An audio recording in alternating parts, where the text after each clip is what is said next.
Well, this is round two. Uh, December 31st, 2018, and Happy New Year to everybody. I'm just doing a quick video on Snickers. We got freezing rain, and then lots of snow again, and people going to ditch, no travel advised, and blowing like crazy, and yeah, it's just not a good time.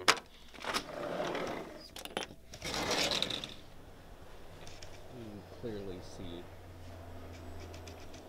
really deep. Here comes the snowfall by.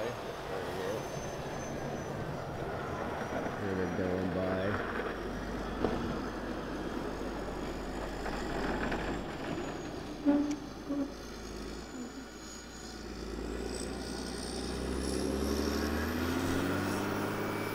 So yeah, it's pretty miserable out there.